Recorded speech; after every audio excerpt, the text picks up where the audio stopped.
தீபாவளினா பளிச்சுன்னு ஞாபகத்துக்கு வர்றது பட்டு, பட்டாசு, பலகாரம். பலகாரம் நான் ஞாபகத்துக்கு வர்றது மந்த்ரா கடலை எண்ணெய். அபார ருசி, ஆரோக்கியமான உடல் நலம். தீபாவளி அன்னைக்கு மட்டும் இல்ல, என்னைக்குமே கிச்சன்ல இருக்க வேண்டியது மந்த்ரா கடலை எண்ணெய் தான்.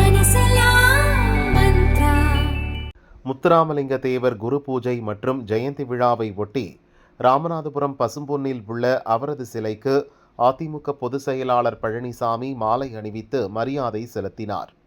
ஓபிஎஸ்ஸுடன் ஒரே காரில் செங்கோட்டையன் சென்றது குறித்து செய்தியாளர்கள் எழுப்பிய கேள்விக்கும் அவர் பதிலளித்தார். அனைத்து இந்திய அண்ணா திராவிட முன்னேற்ற கழகத்தின் சார்பாக நானும் எங்களுடைய மூத்த தலைமை கட்சி நிர்வாகிகள், முன்னாள் அமைச்சர்கள், முன்னாள் நாடாளுமன்ற அனைவரும் தேவர் ஐயா அவருடைய நினைவிடத்தில் மலர் தூவி புகழஞ்சலி செலுத்தியுள்ளோம். மாண்புமிகு பொன்மனச்செம்மல் புரட்சித் தலைவர் எம்ஜிஆர் அவர்கள் முதலமைச்சராக இருந்த காலகட்டத்தில் தேவர் திருமகனார்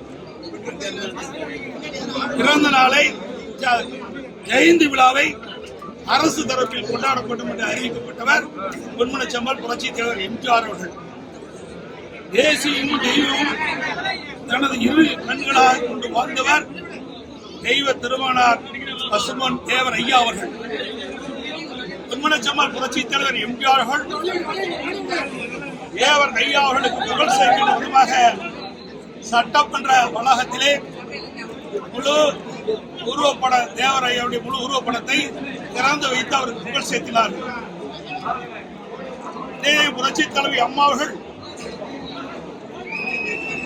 முதலமைச்சர் இருந்த காலகட்டத்தில் சுமார் 13 கிலோ தங்கத்தில் தேவர் ஐயா நினைவிடத்தில் இருக்கின்ற தேவர் ஐயா அவருடைய சிலைக்கு தங்க கவசம் சாட்டினார்.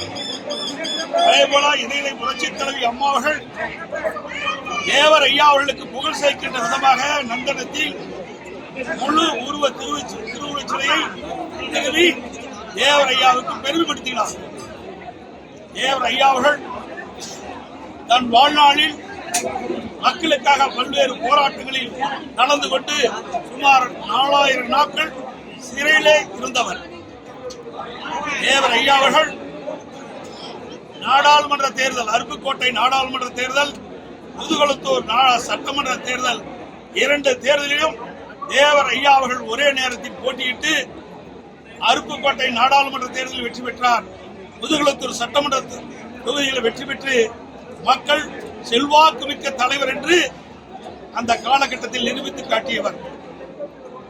அவருடைய வாழ்ந்த காலத்தில் தனக்கு சொந்தமான பல்லாயிரக்கணக்கான ஏக்கர் நிலங்களை ஏழைகளுக்கும் பட்டியல மக்களுக்கும் பிரித்து கொடுத்து ஏழைகளை வாழ வைத்த கொடை வள்ளலாக திகழ்ந்தவர்கள்.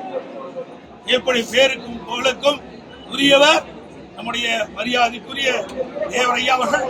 அவருக்கு மேலும் புகழ் சேர்க்கின்ற விதமாக அனைத்து இந்திய அண்ணா திராவிட முன்னேற்ற கழகம் சார்பாக அவர்களுக்கு பாரத ரத்னா வழங்க வேண்டும் என்று மத்திய உள்துறை அமைச்சரிடத்திலே நாங்கள் கடிதம் கொடுத்திருக்கின்றோம். அவர் தேசிய தலைவராக விளங்கியவர், மக்களுக்காக பாடுபட்டவர், நாடாளுமன்ற சட்டமன்ற உறுப்பினராக பணியாற்றி மக்களுக்கு தொண்டாற்றியவர். அப்படி உயர்ந்த உள்ளம் கொண்ட தேசபக்தி மிக்க மரியாதைக்குரிய போற்றுதலுக்குரிய தேவர் ஐயா அவர்களுக்கு பாரத ரத்னா வழங்க வேண்டும் என்று அனைத்து இந்திய அண்ணா திராவிட முன்னேற்ற கழக சார்பாக நேரடியாக மத்திய உள்துறை அமைச்சரை சந்தித்து கோரிக்கை மனு அளித்துள்ளோம் என்பதை தெரிவிக்கின்றோம். தமிழக முதல்வர், இது ஒரு உயர்ந்த இடம். தேவர் ஐயா என்பது அனைத்து மதத்தை சார்ந்தவருக்கும் ஜாதி சார்ந்தவருக்கும் பொதுவானது. தேசபக்தி மிக்கது, தேசத்துக்காக பாடுபட்டவர், மக்களுக்காக பாடுபட்டவர். அப்படி இருக்கின்ற ஒருவருக்கு அனைவரும் புகழ் சேர்ப்பது பெருமைக்குரியது. ஓபிஎஸ் செங்கோட்டையன் ஒரே கார்ல வந்துட்டு எப்படி பாக்குறீங்க? ஓபிஎஸ் செங்கோட்டையன் டிடி விட்டுனால ஒரே கார்ல இங்க வந்துட்டு இருக்காங்களா, எப்படி பாக்குறீங்க? தெரியவில்லை, வந்தால் தான் தெரியும். வந்தால் நான் பதில் சொல்றேன்.